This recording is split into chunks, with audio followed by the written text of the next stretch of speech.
Hello students, एक बार आपका फिर से स्वागत है आपके YouTube channel study my way में।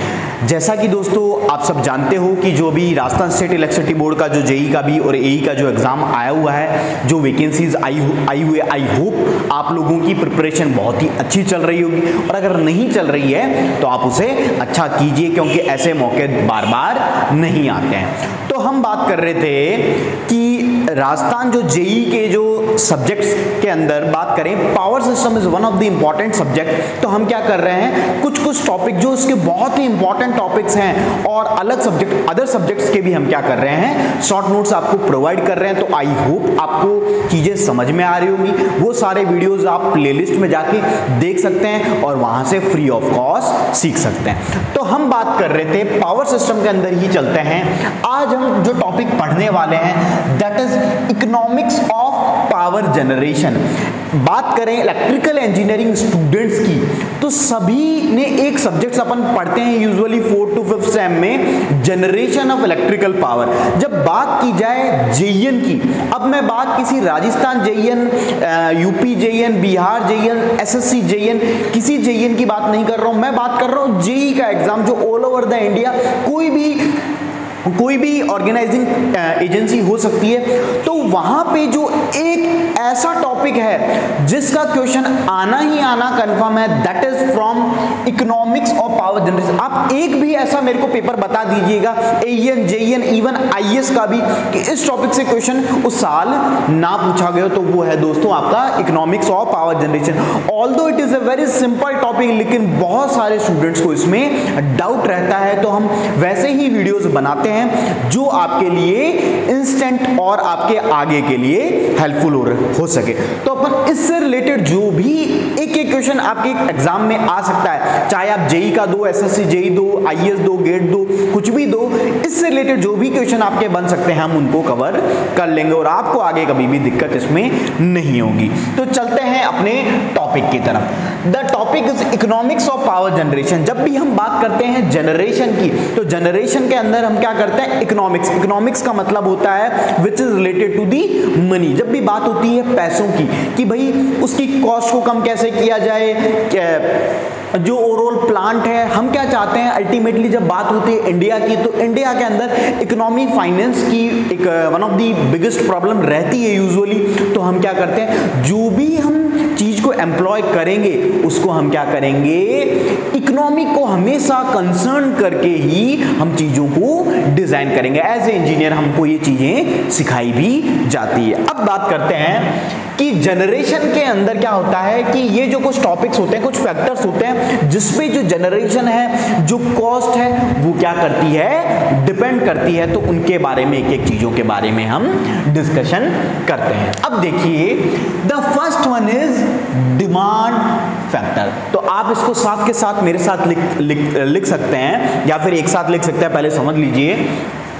डिमांड फैक्टर, तो सबसे पहले इसका जो फॉर्मूला बनता है, डिमांड का मतलब क्या होता है कि कोई भी प्लांट को मैंने लगाया है, सपोज मान लीजिए बात की जाए राजस्थान की, तो राजस्थान में मैंने मान लीजिए कोटा में मैंने एक आपका प्लांट लगाया, मान लीजिए हाइड्रो पावर प्लांट लगाया। तो वहां पे मैं प्लांट लगाऊंगा तो मैं उसको किसी ना किसी डिमांड को फुलफिल करने के लिए लगाऊंगा। नो डाउट कि कोई ना कोई डिमांड आई होगी कि भाई जो हमारे पास अभी जनरेशन है राजस्थान में वो अभी कम पड़ रही है, या फिर हमको फ्यूचर की कुछ फोरकास्टिंग डेटा मिले हैं जिसके पद से हमें ये पता चल रहा है कि जो अभी जो राजस्थान की करंट सिचुएशन है उसके अकॉर्डिंग हमें नेक्स्ट 2 इयर्स के लिए और जनरेशन क्या करनी होगी, पावर की करनी होगी।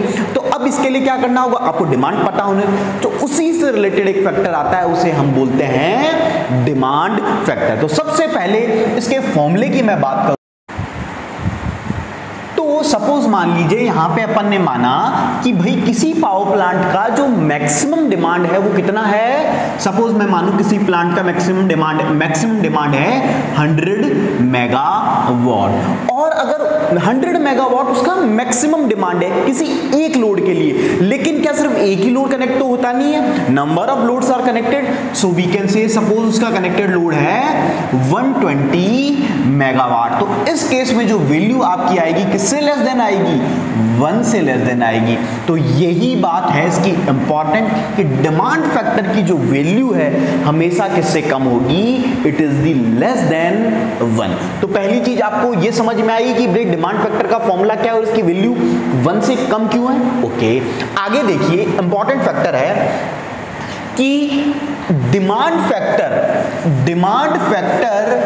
Is vital, demand factor is vital in determining the capacity of the plant equipment। कहने का मतलब ये है, अगर आपको किसी भी जगह किसी भी प्लांट का डिमांड फैक्टर पता चलता है तो आप उससे क्या डिटरमाइन कर सकते हो कि जो भी आप प्लांट लगाने वाले हो उसकी कैपेसिटी आपको कितनी लगानी है। जितना ज्यादा डिमांड फैक्टर मींस उतना ज्यादा आपको क्या करना पड़ेगा, कैपेसिटी को इंक्रीज करना पड़ेगा। तो जो डिमांड फैक्टर है वो क्या डिटरमाइन कर रहा है, the capacity of the plant equipment. It is one of the important question. तो आई होप इतना आपको समझ में आया होगा। अब आगे चलते हैं, बात करते हैं लोड फैक्टर की। जो लोड फैक्टर बहुत ही नॉर्मल सा टर्म है, बहुत बार हम as a electrical engineer students बात करते हैं लोड फैक्टर की, हर कई जगह क्वेश्चंस में भी दिया होता है लोड फैक्टर। अब बात करते हैं व्हाट इज लोड फैक्टर। तो लोड फैक्टर की मैं बात करूं, सबसे पहली बात लोड फैक्टर क्या होगा का फॉर्मूला, एवरेज डिमांड किसी भी, जैसे मान लीजिए कोई भी प्लांट है और उसका कोई एवरेज डिमांड होगी कि भाई एक एवरेज डिमांड होती है 24 आवर्स के लिए या फिर किसी पीरियड ऑफ टाइम के लिए। मैं मान लेता हूँ सपोज से 50 मेगावाट। ओके, फिर मैं मान लेता हूँ उसकी मैक्सिमम कैपेसिटी कितनी होगी, मैक्सिमम डिमांड भाई इसी प्लांट की। ऑब्वियसली इस एवरेज डिमांड से आप ये सोचिए कि मैक्सिमम डिमांड हमेशा एवरेज से ज्यादा होगा। जैसे मान लीजिए आप 6 सब्जेक्ट हैं आपके सपोज इंजीनियरिंग में एक सेम में यूजुअली, तो आपके किसी ना किसी एवरेज मान के चले 80 में से आप 100 में से आपके नंबर आए हैं 70, है ना। तो मे भी किसी एक ऐसे थ्योरी सब्जेक्ट हो सकता है या कोई इजी सब्जेक्ट हो सकता है जिसमें आपका कोई नेटवर्क हुआ, जैसे आपके सपोज हाईएस्ट कितना है 90, तो क्या वो एवरेज से ज्यादा हुआ या कम हुआ, ऑब्वियसली किससे ज्यादा हुआ, एवरेज से ज्यादा हुआ। तो मैक्सिमम डिमांड, तो उसी तरह मैक्सिमम नंबर मान लीजिए मैक्सिमम डिमांड 100 मेगावाट है। तो अब जब फॉर्मूले में आप लोड फैक्टर के पुट करोगे तो 50 मेगावाट अपॉन 100, तो इसकी वैल्यू कितनी आई, 0.5 आई, है ना। इसका मतलब ये है कि आपने इसकी जो मैक्सिमम डिमांड है 0.5, मतलब ये इसका लोड फैक्टर कितना है 0.5 को क्या कैन बी से इट इज लाइक 50%, मतलब 0.5 को 100 से मल्टीप्लाई करेंगे तो जितना ज्यादा प्लांट फैक्टर होगा, मतलब लाइक 0.6, 0.7, 0.8, 0.9, 0.95, उतना ही ज्यादा क्या होगी जो जनरेशन की, उतनी ही कम क्या होगी जनरेशन की कॉस्ट होगी। अब ऐसा क्यों होगा, अब मेरे को एक बात बताइए, आपका प्लांट में एवरेज डिमांड आपको पता है 50 मेगावाट है और उसकी मैक्सिमम डिमांड है 100 मेगावाट, तो ऐसे प्लांट को आप एम्प्लॉय करोगे, नहीं करोगे। आप क्या करोगे कि भाई एवरेज डिमांड अगर 50 चल रही है तो उसमें मैक्सिमम टू मैक्सिमम 60 मेगावाट तक होना चाहिए, और अगर आपका 100 मेगावाट इसकी मैक्सिमम है तो आप उसका एवरेज डिमांड 80 मेगावाट के आसपास होना चाहिए। ऐसे प्लांट को तब आप एम्प्लॉय करोगे तो जो आपका लोड फैक्टर क्या आ जाएगा, 80/100 क्या हो जाएगा, 0.8। तो this is a good load factor. तो ये बात हुई। तो अब मेरे को एक बात बताइए, क्या लोड फैक्टर की वैल्यू 1 से कम होगी या ज्यादा होगी, ऑब्वियसली क्या होगी, इसकी वैल्यू हमेशा और हमेशा क्या होती है, आइडियल केस में हम कह सकते हैं कि इट इज लाइक 1, कि एवरेज भी 100 और मैक्सिमम भी 100। तो ऐसा तो पॉसिबल होता नहीं है, लेकिन हम बात करें usually it is below the 1, तो इसकी वैल्यू हमेशा किससे कम होती है, 1 से कम होती है। तो सबसे इंपॉर्टेंट फॉर्मूला ये था। अब एक फॉर्मूला कई बार आपको दे दिया जाता है और स्टूडेंट्स कंफ्यूज हो जाते हैं कि भाई ये किसका फॉर्मूला है और क्वेश्चन गलत कर बैठते हैं। अब देखिए, अब हम बात करेंगे इसके फॉर्मूले की in the terms of energy. तो एनर्जी के टर्म्स में क्या है, एंड अब देखो है चीज एवरेज ही, तो मैं कहता हूं energy generated in A given period of A time. कोई मैंने एक टाइम ले लिया से सपोज से 72 आवर्स का, है ना, और 72 आवर्स का मैंने टाइम ले लिया, तो energy generated in given period of time that is 72 hours upon again क्या आएगा, मैक्सिमम डिमांड है। भाई देखो एनर्जी का टर्म, अब देखो एनर्जी है, अब बात करें जैसे एनर्जी की मैं बात करूं तो यूजुअली इसकी यूनिट क्या होती है, किलोवाट आवर। ये तो हो जाती है आपके पावर इनटू टाइम, यही तो होती है। तो यहां पे मैंने टर्म क्या है, अभी यहां तक डिमांड किसमें होती है, यूजुअली पावर की डिमांड मतलब पावर, जैसे मेगावाट, किलोवाट, किलोवोल्ट, है ना। तो एवरेज डिमांड क्या थी, वॉट में थी, मतलब पावर की फॉर्म में थी, वॉट बाई वॉट ये चल रहा था। अब यहां पे नीचे अगर मैंने ऊपर क्या कर लिया है, टर्म एनर्जी यूज कर लिया है, तो नीचे भी क्या होनी चाहिए, एनर्जी के टर्म्स में ही होनी चाहिए चीजें। तो मैक्सिमम डिमांड मतलब पावर। अब पावर आपको एनर्जी बनाना है, तो एनर्जी का फॉर्मूला क्या होता है, पावर इनटू टाइम, तो power into hours of operation in the given period of time क्या कहलाएगा, आपका लोड फैक्टर। तो आई होप आपको इतनी चीजें समझ में आएगी। तो देखो ये छोटी छोटी चीजें होती है जिन्हें आपको बारीकी से ऑब्जर्व करना होता है, आपको रटना नहीं होता है, ठीक है। चलो तो ये बात हो गई किसकी, आपका डिमांड फैक्टर हो गया। अब बात करते हैं डाइवर्सिटी फैक्टर की। डाइवर्सिटी फैक्टर क्या होता है, डाइवर्सिटी फैक्टर का जो फॉर्मूला बन गया, डाइवर्सिटी का मतलब क्या होता है कि भाई उसका फैलाव कितना है या फिर उसका स्कोप कितना है। डाइवर्सिटी शब्द का मतलब भी यही होता है। अब देखिए सम ऑफ इंडिविजुअल मैक्सिमम डिमांड्स, है ना, मैं बात कर रहा हूं लाइक पावर, एक प्लांट ये है, एक प्लांट ये है, एक प्लांट ये है ना। तो इसका जो मैक्सिमम डिमांड है 50 है, इसका 100 है, इसका 80 है, तो अपन क्या कर देंगे, तीनों का समेशन कर देंगे। मैक्सिमम डिमांड किसकी बात, upon maximum demand on the power station.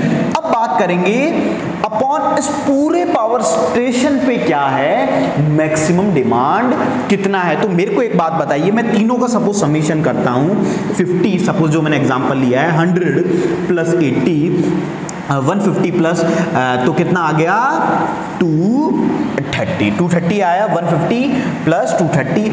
और मान लीजिए मैक्सिमम डिमांड ऑन दी जो पावर स्टेशन है, सपोज यहां लिख देता हूं मैं 230, तो ये टोटल हो गया।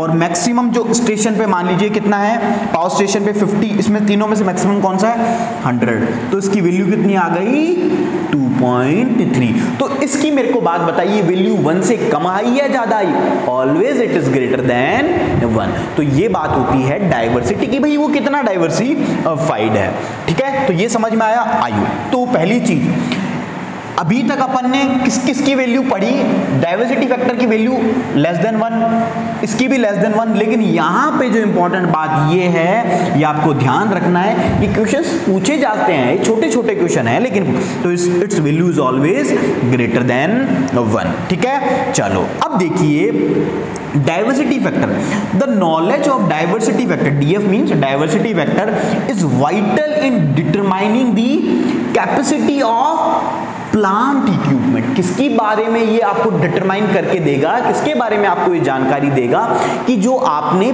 प्लांट में जो इक्विपमेंट लगाए हैं उसके बारे में, आपको उसकी कैपेसिटी जानने में आपको ये नॉलेज देगा। कैसे नॉलेज देगा भाई, आपको पता चल जाएगा कि सम ऑफ इंडिविजुअल मैक्सिमम डिमांड्स क्या है पहली चीज तो, और आप उसको टर्म कर रहे हो कि जो पूरे पावर स्टेशन में जो मैक्सिमम डिमांड है उसका रेशियो पता कर रहे हो, तो आपको इससे ये पता चलेगा कि भाई कि जितना ज्यादा डाइवर्सिटी फैक्टर होता जाएगा उतना ही क्या होता जाएगा कि भाई जो कैपेसिटी ऑफ प्लांट इक्विपमेंट है, आपको चीजें वहां से पता चलने लगेगी। तो आई होप आपको चीजें यहां तक समझ में आई होंगी और आप यहां तक लिख भी सकते हैं।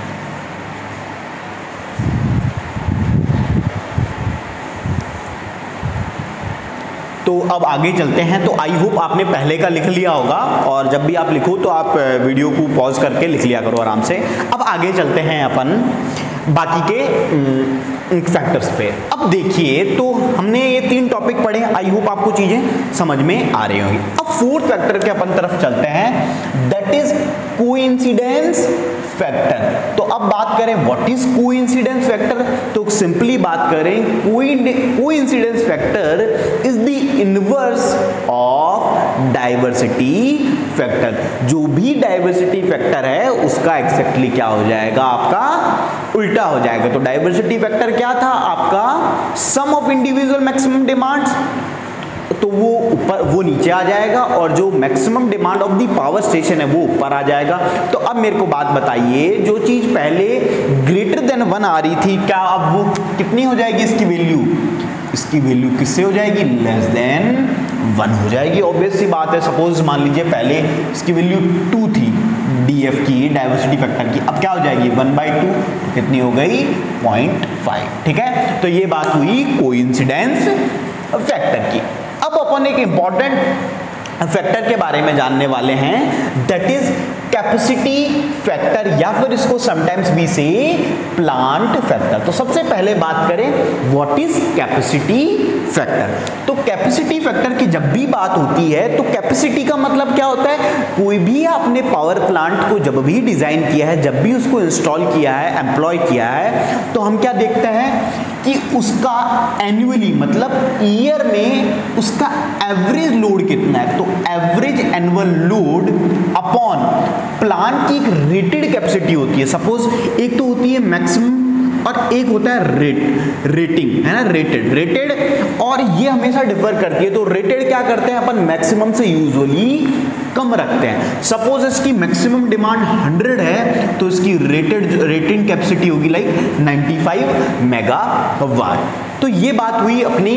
तो एवरेज एनुअल लोड मतलब इसका एनुअली जो एवरेज लोड है वो कितना है, और उसको हम डिवाइड करेंगे प्लांट रेटेड कैपेसिटी। तो अपने से क्या निकल के आ जाएगा कि भाई जो हमने प्लांट को इंस्टॉल किया है, सपोज कोटा में किया है, सपोज भरतपुर में किया है, जहां भी हमने इसको इंस्टॉल किया है, इसको हमने कितना यूटिलाइज किया, इसकी जो कैपेसिटी थी उसके अकॉर्डिंग हमने इसको कितना यूज किया।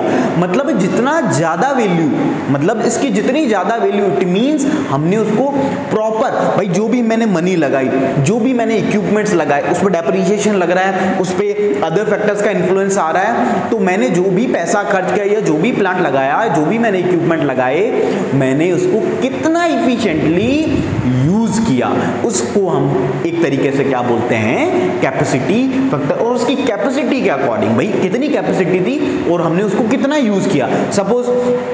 सपोज हम बात करें फिलॉसफी में चलें कि लाइक मेरी कोई फिलॉसफी काम को करने की थी 100%, और मैंने हकीकत में मतलब मेरा कोई काम करने की मेरे में कैपेसिटी थी 100% की, लेकिन मैंने अपना जो काम मैं कर सकता था उसका मैंने मात्र 50% ही यूज किया। तो कह सकता हूं कि मैंने जो भी काम है उसको पूरे मन से नहीं किया।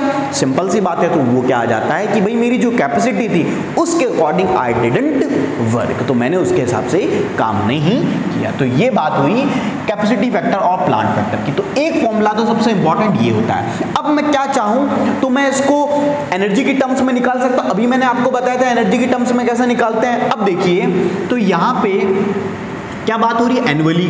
तो energy produce in a year, तो टाइम पीरियड क्या हो गया, ईयर हो गया आपका टाइम पीरियड। अब आपको नीचे क्या ही यूज करोगे, भाई एनर्जी है तो एनर्जी का फॉर्मूला क्या है, पावर इनटू टाइम। तो क्या हो जाएगा, प्लांट रेटेड कैपेसिटी। अब टाइम, तो ये जो टाइम है दैट इज 8760। ये क्या करेंगे, एक ईयर के अंदर जब आप मल्टीप्लाई करते हो 365 डेज इंटू पर into 30 into hour into second, तो आपके पास क्या निकल के आ जाएगा 8760। ये जो टाइम पीरियड है ये एक ईयर का है ना। ये कितने आवर्स ऑपरेशन, शायद ये आवर्स आप निकाल के देख भी सकते हो, है ना। तो ये आवर्स निकल के आ जाएंगे, ठीक है ना। तो ये बात हो गई अपनी किसकी, कैपेसिटी फैक्टर की। तो आई होप आपको चीजें इतनी समझ में आई होगी।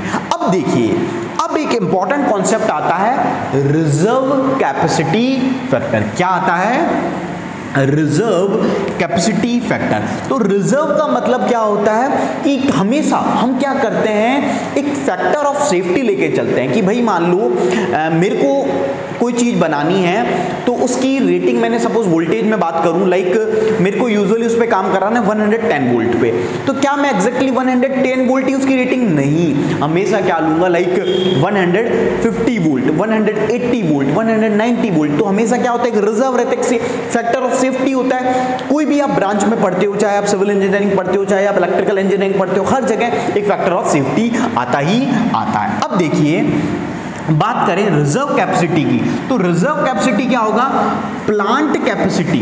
जो प्लांट की जो कैपेसिटी है उसको क्या किसमें से माइनस करेंगे, मैक्सिमम डिमांड में से। तो हमें क्या पता चल जाएगा कि उसके अंदर जो रिजर्व कैपेसिटी है वो कितनी है। सपोज आई से प्लांट कैपेसिटी है 100 मेगावाट की और मैक्सिमम डिमांड मैंने किया है 80 megawatt, it means it has reserve capacity. तो इसमें कितनी है रिजर्व कैपेसिटी, 20 मेगावाट की। अगर सपोज प्लांट कैपेसिटी मान लीजिए 80 होता और मैक्सिमम डिमांड भी 80 होता तो कितनी हो जाती, 0। और सपोज ये प्लांट कैपेसिटी मैंने 60 बना ली और मैक्सिमम डिमांड को 80 बना दिया, तो जो रिजर्व कैपेसिटी वो तो माइनस में चलेगी।